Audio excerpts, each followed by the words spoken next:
Hello my friends, today we're going to discuss the top 8 challenges that a startup needs to face.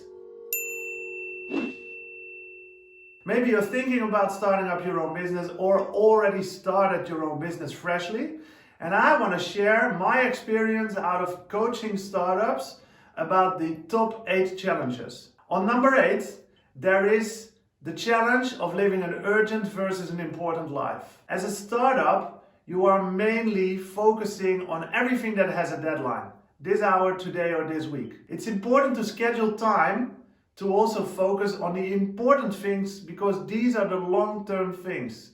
If you keep on focusing on urgent things, you will live a rat race for the rest of your life. On number 7, pleasing people. Not only for startup, but in general, I see a lot of people that I'm coaching that are pleasing others too much and pleasing themselves too less. It's time to stand up and also take care of yourself. Self-care, self-love is really important to become a successful entrepreneur. So pleasing others is not a bad thing. It's actually really good, but try to find a balance in that. Because if you forget yourself, it's going to be also challenging to please someone else. On number 6, we have system challenges. We are all born and raised by others, and they have been raising us out of love, respect, but also out of protection. And the thing is that a lot of things that we think, that we do, that we speak out, or how we act and behave nowadays has everything to do what happened to us when we were a child. And it's good to be aware of the fact that the person that you are now and the person that I am also now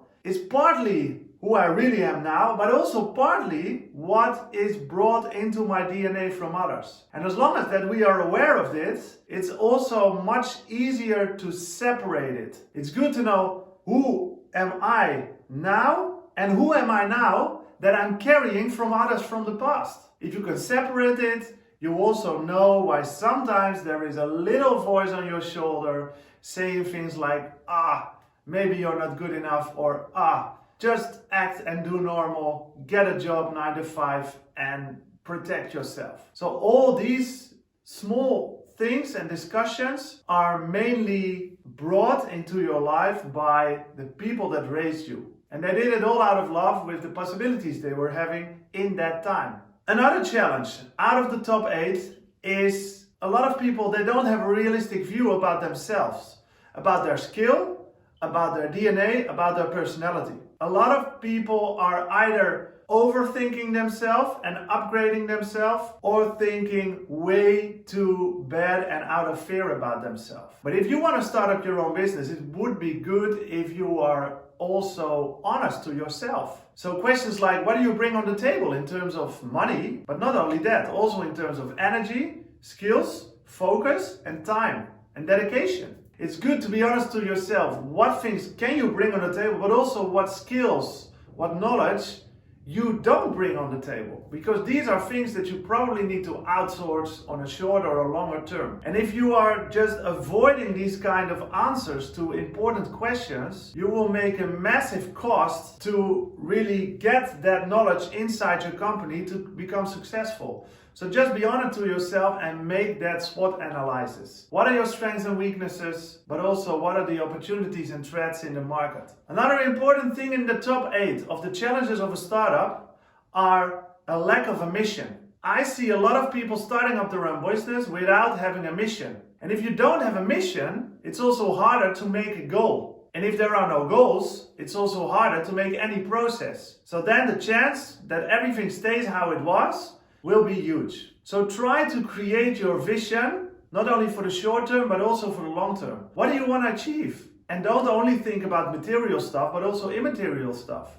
What would you like to feel in 1 year, in 3 years, in 5 years? How do you want to feel if you're 65 years old? I want to feel liberated, free in many ways. Freedom of time, freedom of place, freedom of money. But I also want to feel enlightened. I want to feel that I am the best version of myself. So create that vision. What do you want to achieve personally, but also with your business? We are reaching the top 3. But first, another challenge of a startup is that when they start up their own business, I experience a lot of clients that just express to me that it is never enough. And the never enough is usually the never enough of turnover, never enough of money, never enough of benefit. And the thing is, it's nice to have maybe such a feeling on a short term, but if it's never enough for the rest of your life, if you want to reach that million, and after the million you want to reach the 5 million, and after the 5, the 100, the elastic is always going to be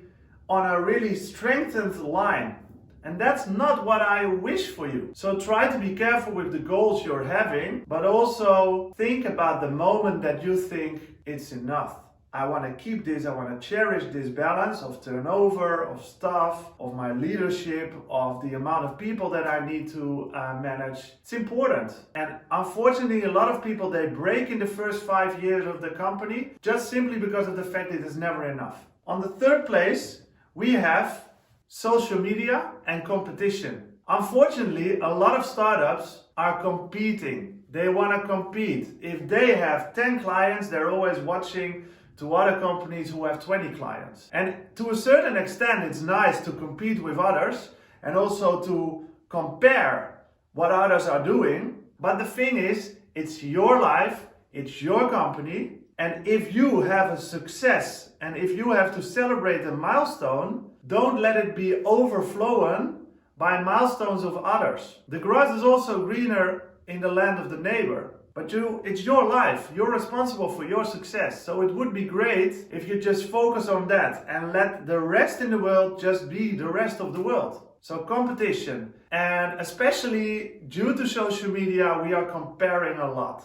It's nice to have social media, LinkedIn, Instagram, TikTok, whatever, but use it in a wise way and spend your time also wisely. Because if you're just looking at it, how other people are living their fantastic life, it's gonna be a tough life for you as well. If you're only focusing on how can I have that fantastic life. So be careful with yourself. On number 2, there is, am I good enough? A lot of starters are really asking me questions like, hey, it's already done by someone else. I feel that I don't bring more on the table than someone else is doing. And these kind of thoughts are exactly what I mean with the little voice on your shoulder. And it's mainly connected with everything that happened in the past. If you chose to be an entrepreneur, you better trust yourself, believe in yourself, and also care about yourself. It's the most important. And it's healthy and good and okay that sometimes these limiting beliefs are kicking in. But at the end, there needs to be a 70-80% of you that says, we're gonna do this.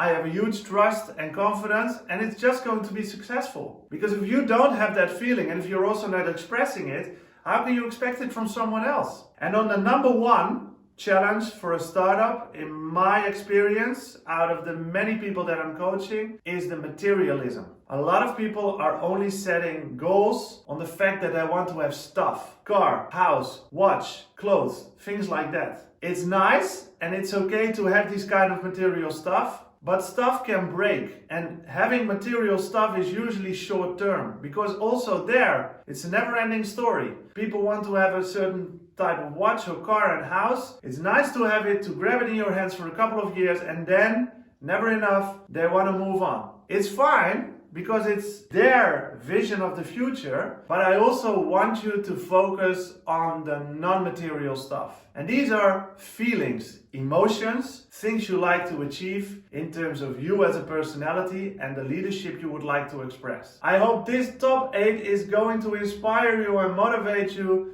to not fall into these holes. Because out of the 150 clients that I'm coaching year by year, each and every client is dealing with these kind of challenges. I hope you enjoyed it, and I'll be back in 2 weeks with more relevant tips and advices and information that I'm going to share with you, just to make sure that you are going to have the most successful business that you wanted. Thanks a lot.